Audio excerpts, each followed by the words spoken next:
Selamat pagi Bu, saya Julius Leonard Siombing dengan NPM 2204101171 dari kelas 3MF akan melakukan presentasi bisnis, yaitu usaha bisnis risol ayam.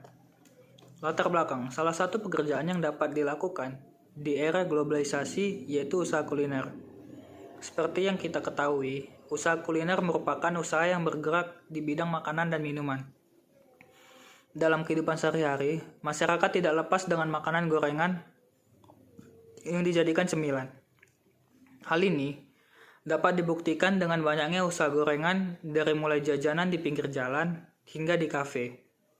Usaha kuliner merupakan jenis usaha yang bisa dilakukan dengan mudah, dengan modal yang tidak terlalu banyak dan bisa mendapatkan keuntungan yang banyak. Oleh karena itu, usaha risol ini menjadi tujuan pemasaran bagi saya. Tujuan bisnis. Yang pertama, menerapkan kemampuan berwirausaha. Yang kedua, mendapatkan keuntungan tanpa mengesampingkan kualitas produk. Yang ketiga, menciptakan lapangan kerja yang dapat memperlambat laju pengangguran. Yang keempat, memenuhi keinginan masyarakat.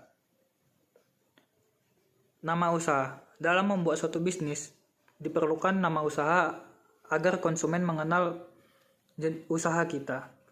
Dalam usaha ini, saya memberi nama usaha saya yaitu Chicken Risol.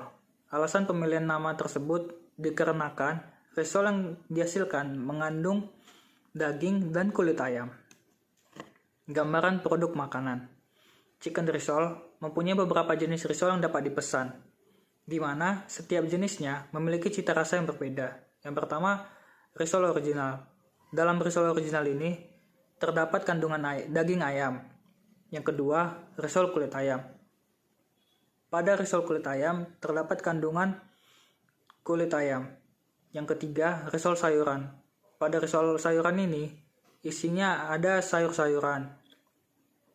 Yang keempat, risol paket komplit.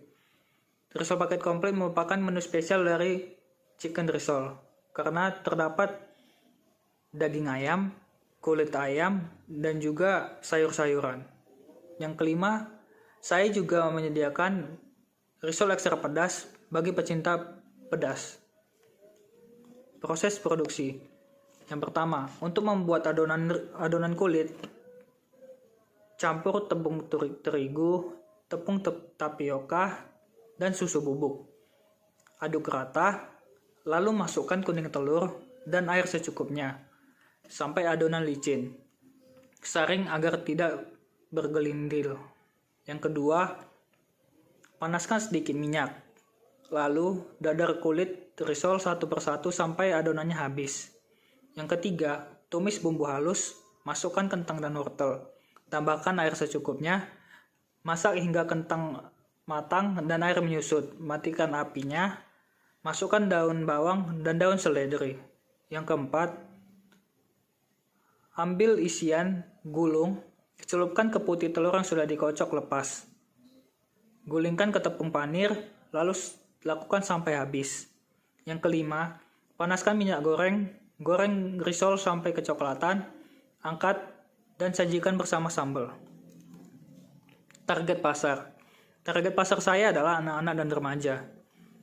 Saya menjadikan anak-anak dan remaja menjadi target pasar saya karena mereka suka jajan gorengan.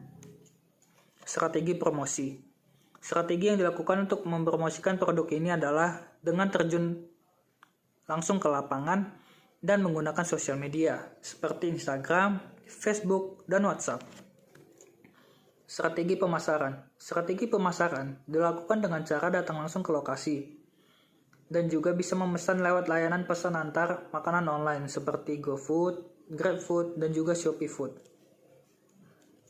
Lokasi. Untuk menjalankan usaha ini, saya memilih lokasi di rumah. Jadi, segala aktivitas produksi dilakukan di rumah dengan alasan yang pertama sudah tersedianya peralatan produksi di rumah. Yang kedua, keterbatasan modal untuk menyewa tempat.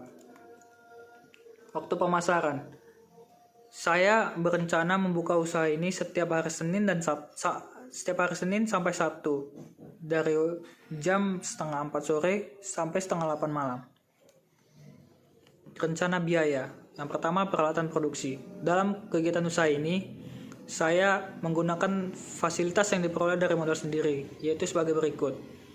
1 kompor gas, 1 tabung gas seharga 20.000, 1 wajan, 1 pisau, 2 meja, dan 4 kursi. Jadi total pengeluaran untuk peralatan produksi adalah 20.000. Bahan baku. Yang pertama 1 kilo wortel seharga 20.000. Yang kedua 1 kg kentang seharga 18.000. Yang ketiga setengah kilogram ayam seharga 13.000. Yang keempat 20 butir telur seharga 40.000. Yang kelima 1 botol susu cair seharga 18.000. Yang keenam setengah kilogram garam seharga 6.000. Yang ketujuh setengah kilogram gula seharga 9.000. Yang ke-8 1 kilogram Blue Band margarin seharga 65.000. Yang ke-9 1 kilogram minyak goreng seharga 25.000. Yang ke-10 1 kilogram tepung panir seharga 10.000. Jadi total pengeluaran dari bahan baku ini sebanyak 223.000. Perlengkapan produksi. Perlengkapan produksi yang saya gunakan yang pertama, kotak styrofoam seharga 12.000. Yang kedua, sendok plastik seharga 5.000. Yang ketiga, kantong kresek seharga 3.000. Total pengeluaran dari perlengkapan produksi ini sebanyak 20.000. Rencana penghasilan. 1 risol seharga 8.000. Saya menargetkan lakunya 40 porsi dalam sehari. Jadi, keuntungan yang dapat sebanyak 320.000. Dana yang dibutuhkan dalam sehari sebanyak 263.000. Jadi, estimasi keuntungan sehari sebanyak 57.000. Jadwal kegiatan. Minggu pertama, saya melakukan desain tempat yang sudah ditetapkan dengan tampilan yang menarik serta menggugah selera konsumen. Yang kedua, minggu kedua, saya belanja perlengkapan dan bahan baku produksi dengan kebutuhan lain yang diperlukan. Minggu ketiga, saya melakukan promosi di media sosial, di Instagram, di Facebook, Twitter, dan WhatsApp. Minggu keempat saya melakukan grand opening. Kesimpulan, chicken risol adalah risol yang unik karena memiliki topping daging dan kulit ayam. Bukan hanya itu, risol ini memiliki jenis risol yang tidak kalah enaknya sehingga menjadi magnet bagi pelanggan untuk datang dan membelinya. Usaha yang akan saya mulai ini merupakan usaha yang menjanjikan karena akan menghasilkan omset yang cukup tinggi dengan modal yang relatif rendah. Namun, saya harus bisa melihat peluang pemasaran agar kedepannya produk saya mampu bersaing secara berkelanjutan dan tidak menimbulkan kegagalan produksi di tengah jalan. Karena banyaknya pesaing saat menjual produk risol ini. Untuk mengatasi itu, saya tentunya akan melakukan inovasi dan mengandalkan kreativitas untuk menciptakan varian rasa yang baru, agar konsumen tidak merasa bosan dan tetap menjadi pelanggan yang loyal. Sekian hasil presentasi bisnis saya.